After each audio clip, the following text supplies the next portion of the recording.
CD1. Test 5.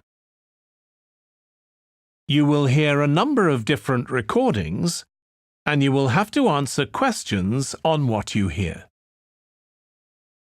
There will be time for you to read the instructions and questions, and you will have a chance to check your work. All the recordings will be played once only. The test is in 4 sections. At the end of the test, you will be given 10 minutes to transfer your answers to an answer sheet. Now turn to Section 1.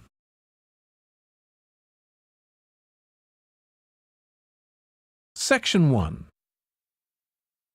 You will hear a man inquiring in a tourist centre about activities suitable for families. First, you have some time to look at questions 1 to 4.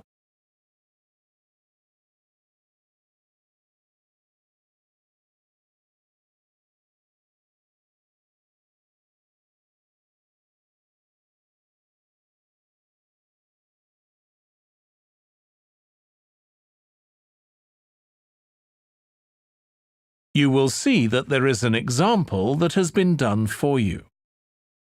On this occasion only, the conversation relating to this will be played first. Hi, can I help you?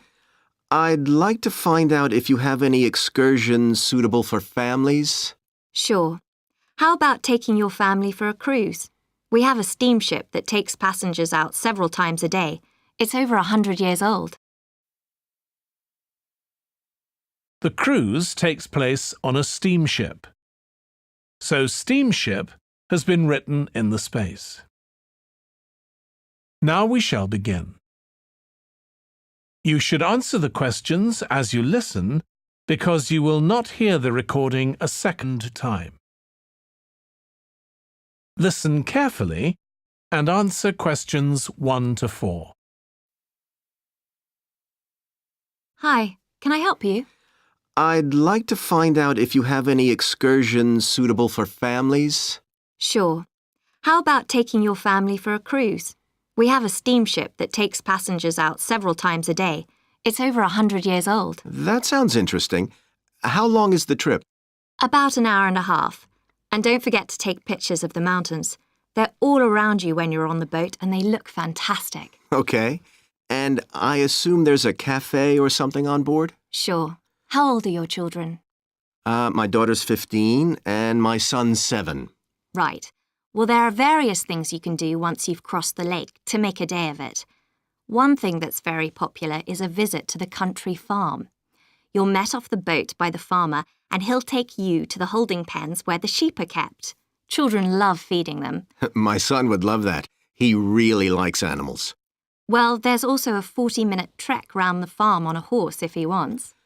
Do you think he'd manage it? He hasn't done that before. Sure. It's suitable for complete beginners. Good. And again, visitors are welcome to explore the farm on their own, as long as they take care to close gates and so on. There are some very beautiful gardens along the side of the lake which also belong to the farm. They'll be just at their best now. You could easily spend an hour or 2 there. Okay, well, that all sounds good. And can we get lunch there? You can, and it's very good, though it's not included in the basic cost. You pay when you get there. Right. Before you hear the rest of the conversation, you have some time to look at questions 5 to 10.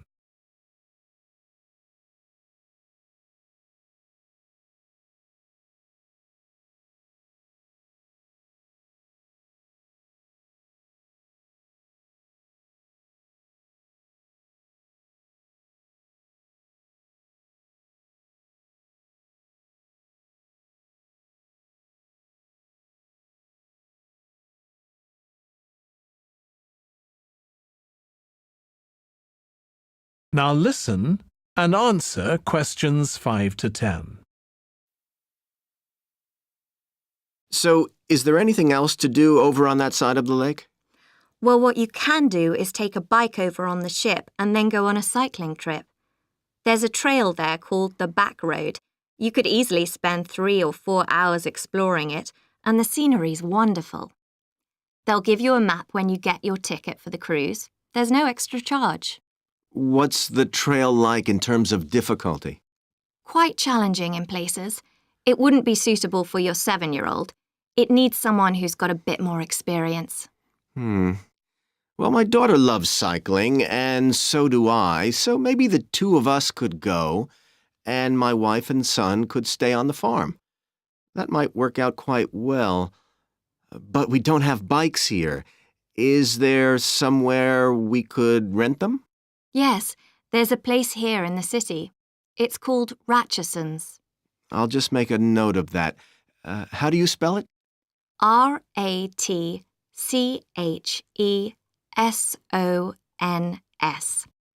It's just by the cruise ship terminal. Okay. You'd also need to pick up a repair kit for the bike from there to take along with you, and you'd need to take along a snack and some water.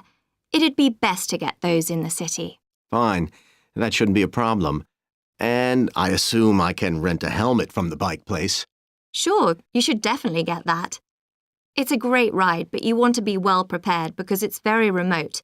You won't see any shops round there or anywhere to stay, so you need to get back in time for the last boat. Yeah. So what sort of prices are we looking at here? Let's see. That'd be 1 adult and 1 child for the cruise with farm tour.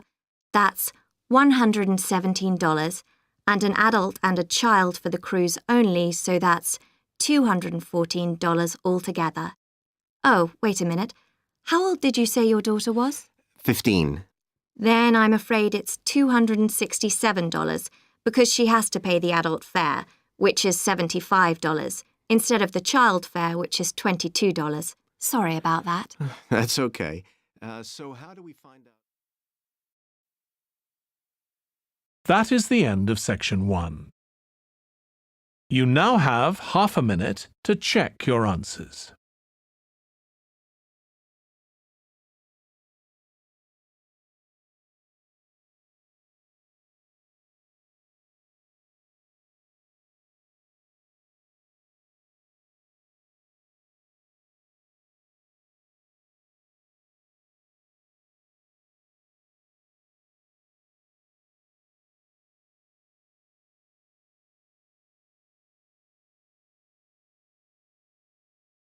Now turn to section 2.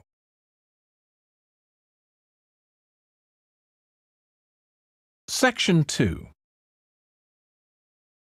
You will hear a restaurant manager talking to a small group of new staff who are starting work as kitchen assistants in a restaurant. First, you have some time to look at questions 11 to 16.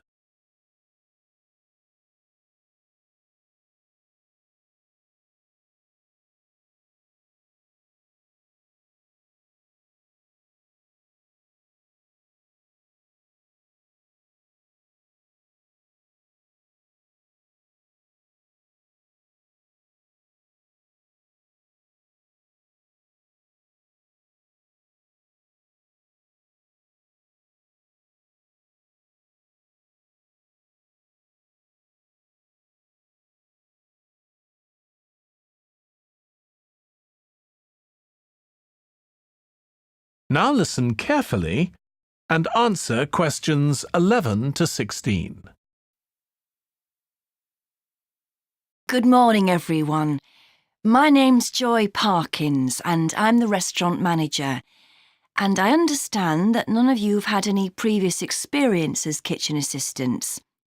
Well, you might be feeling a bit nervous now, but most of our kitchen assistants say they enjoy the work. OK, they might get shouted at sometimes, but it's nothing personal. And they're pleased that they have so many different things to do, which means they never get bored. And I'll tell you straight away that if you do well, we might think about moving you up and giving you some more responsibility. Right, well, you've all shown up on time, which is an excellent start. Now, I'm glad to see none of you have unsuitable footwear, so that's good. You need to be careful as the floors can get very wet and slippery. Those of you with long hair have got it well out of the way, but some of you'll need to remove your rings and bracelets. Just put them somewhere safer today, and remember to leave them at home tomorrow, as they can be a safety hazard. Now, it's going to be a busy day for you all today. We don't have any tables free for this evening, and only a few for lunch. Fortunately, we've got our head chef back. He was away on holiday all last week, which meant the other chefs had extra work. Now, I'll tell you a bit more about the job in a minute, but first, some general regulations. For all of you, whatever your age, there's some equipment you mustn't use until you've been properly trained, like the waste disposal system, for example, for health and safety reasons. Then I think there are 2 of you here who are under 18. That's Emma and Jake, isn't it? Right, so for you 2, the meat slicer is out of bounds, and of course none of you are allowed to use the electric mixer until you've been shown how it works. Now, you may have heard that this can be a stressful job, and I have to say that can be true. You'll be working an 8-hour day for the first week, though you'll have the chance to do overtime after that as well if you want to. But however long the hours are, you'll get a break in the middle. What you will find is that you're on your feet all day long, lifting and carrying. So, if you're not fit now, you soon will be. You'll find you don't have much chance to take it easy. When someone tells you to do something, you need to do it straight away. But at least we do have a very efficient air conditioning system compared with some kitchens. Before you hear the rest of the talk, you have some time to look at questions 17 to 20.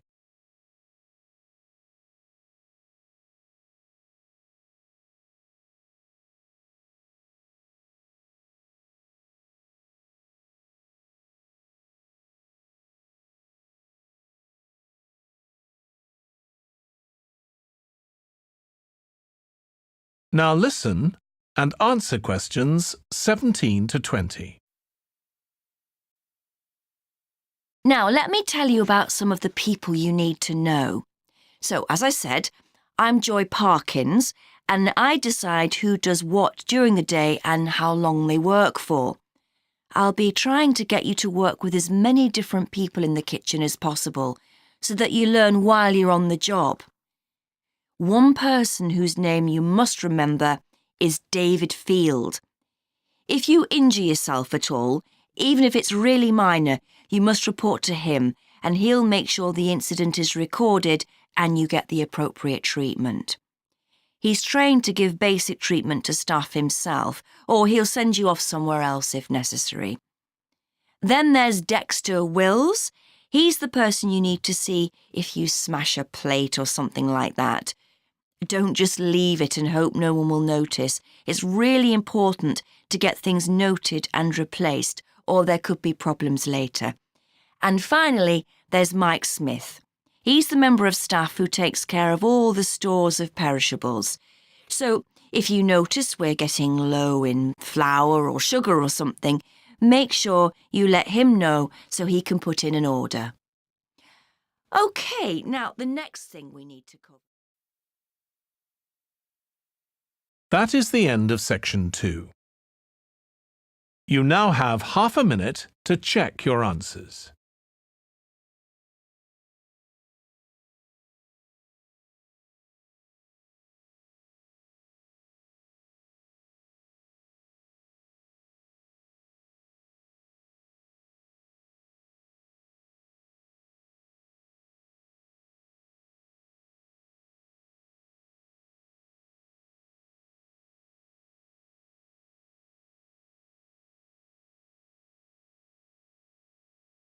Now turn to section 3.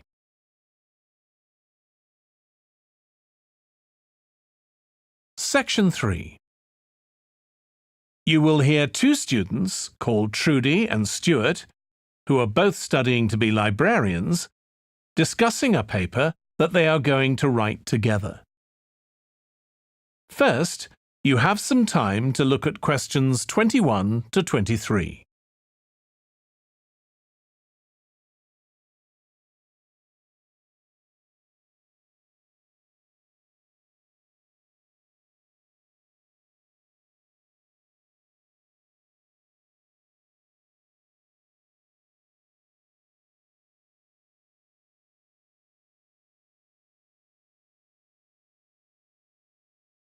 Now listen carefully and answer questions 21 to 23. OK, Stuart, we need to start planning our paper on public libraries. Have you thought of an angle yet? Well, there's so much we could look into.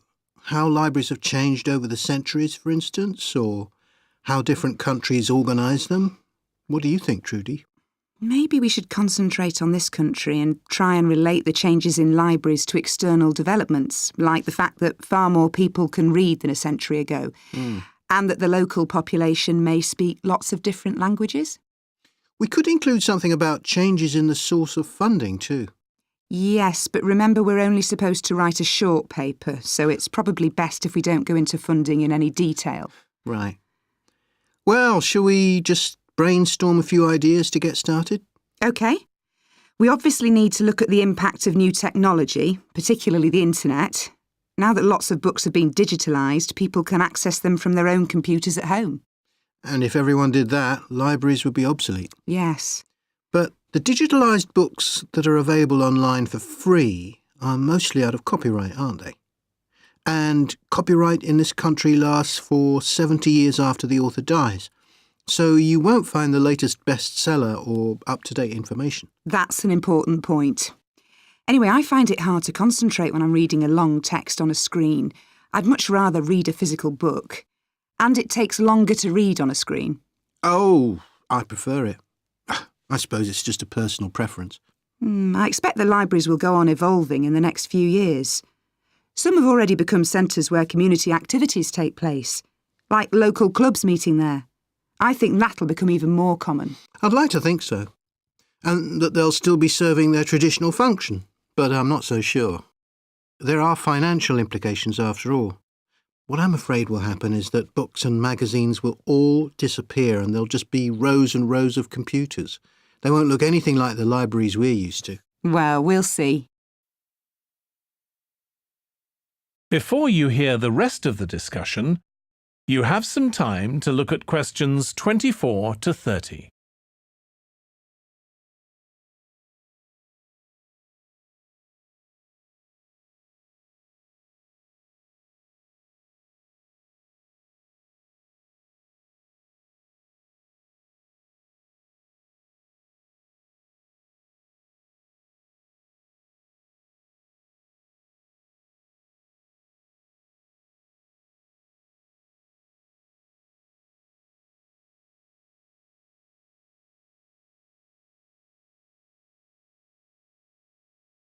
Now listen and answer questions 24 to 30.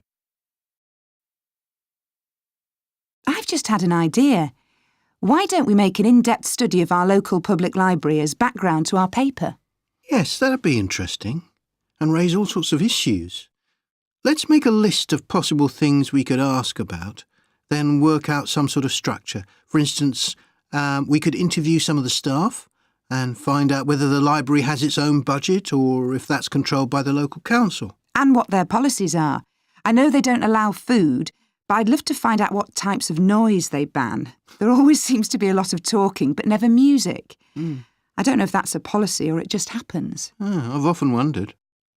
Then there are things like how the library is affected by employment laws. I suppose there are rules about working hours, facilities for staff and so on. Right. Then there are other issues relating to the design of the building and how customers use it. Like, what measures does the library take to ensure their safety? They'd need floor coverings that aren't slippery, and emergency exits, for instance. Oh, and another thing, There's the question of the kind of insurance the library needs to have, in case anyone gets injured. Yes, that's something else to find out. You know something I've often wondered? What's that? Well, you know they've got an archive of local newspapers going back years. Well, next to it, they've got the diary of a well-known politician from the late 19th century. I wonder why it's there. Do you know what his connection was with this area? No idea. Let's add it to our list of things to find out. Oh, I've just thought. You know, people might ask in the library about local organisations, like sports clubs. Well, I wonder if they keep a database, or whether they just look online. Right. I quite fancy finding out what the differences are between a library that's open to the public and one that's part of a museum, for example. They must be very different. Then something else I'd like to know is... That is the end of section 3. You now have half a minute to check your answers.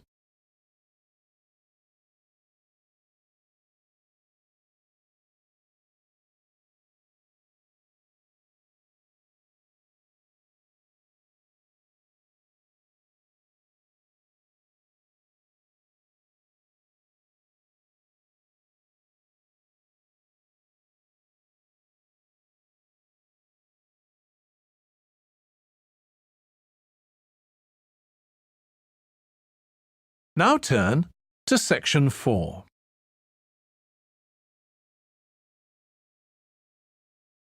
Section 4. You will hear part of a lecture for business students about business values. First, you have some time to look at questions 31 to 40.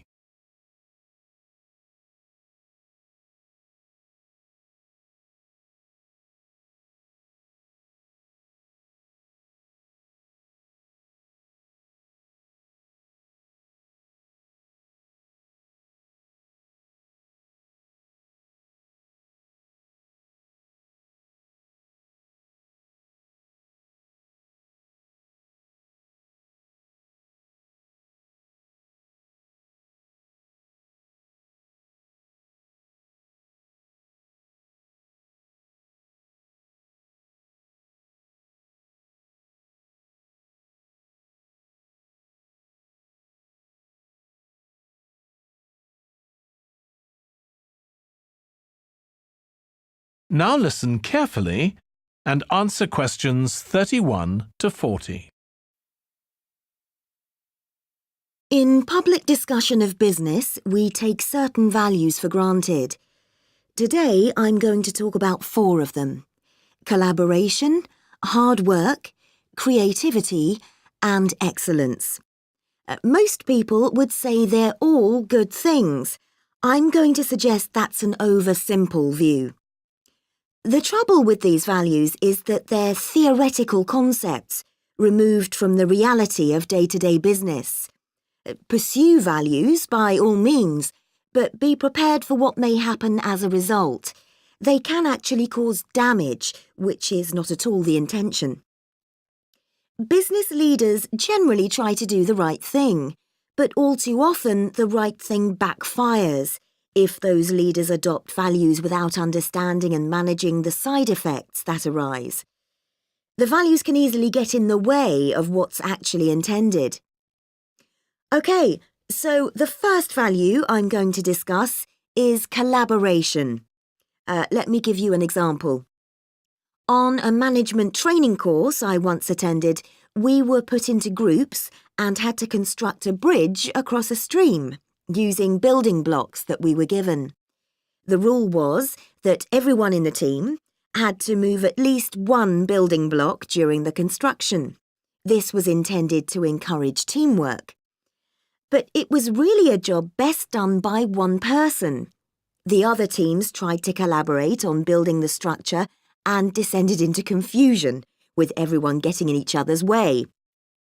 Our team leader solved the challenge brilliantly. She simply asked everyone in the team to move a piece a few centimetres to comply with the rule, and then let the person in the team with an aptitude for puzzles like this build it alone.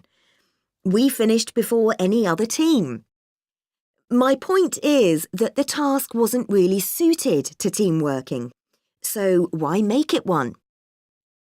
Teamwork can also lead to inconsistency, a common cause of poor sales.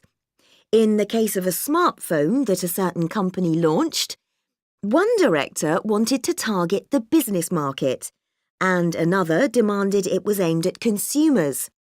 The company wanted both directors to be involved, so gave the product a consumer-friendly name, but marketed it to companies. The result was that it met the needs of neither group. It would have been better to let one director or the other have his way, not both.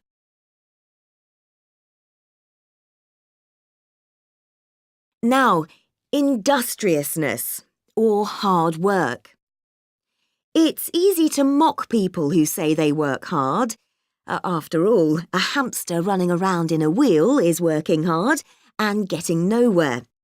Of course, hard work is valuable, but only when properly targeted.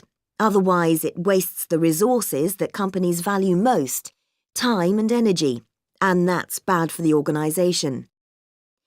There's a management model that groups people according to 4 criteria: clever, hard-working, stupid, and lazy. Here, lazy means having a rational determination not to carry out unnecessary tasks. It doesn't mean trying to avoid work altogether. Most people display 2 of these characteristics, and the most valuable people are those who are both clever and lazy. They possess intellectual clarity and they don't rush into making decisions. They come up with solutions to save the time and energy spent by the stupid and hard-working group. Instead of throwing more man-hours at a problem, the clever and lazy group looks for a more effective solution. Next, we come to creativity. This often works well. Creating an attention-grabbing TV commercial, for example, might lead to increased sales. But it isn't always a good thing. Some advertising campaigns are remembered for their creativity without having any effect on sales. This happened a few years ago with the launch of a chocolate bar. Subsequent research showed that plenty of consumers remembered the adverts, but had no idea what was being advertised. The trouble is that the creator derives pleasure from coming up with the idea and wrongly assumes the audience for the campaign will share that feeling. A company that brings out thousands of new products may seem more creative than a company that only has a few, but it may be too creative and make smaller profits. Creativity needs to be targeted to solve a problem that the company has identified. Just coming up with more and more novel products isn't necessarily a good thing. And finally, excellence. We all know companies that claim they strive for excellence, but it takes a long time to achieve excellence. In business, being first with a product is more profitable than having the best product.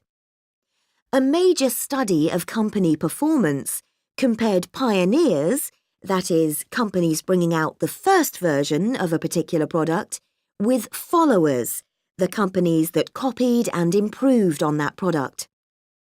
The study found that the pioneers commanded an average market share of 29%, while the followers achieved less than half that, only 13%, even though their product might have been better. Insisting on excellence in everything we do is time-consuming, wastes energy, and leads to losing out on opportunities. Sometimes second-rate work is more worthwhile than excellence. Make sure it's excellent sounds like a good approach to business, but the just get started approach is likely to be more successful. That is the end of section 4. You now have half a minute to check your answers.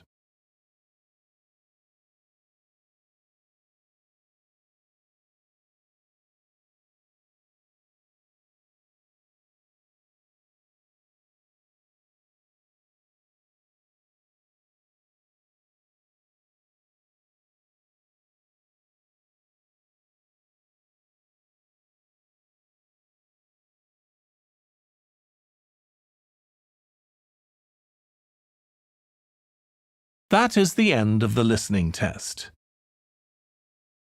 In the IELTS test, you would now have 10 minutes to transfer your answers to the answer sheet.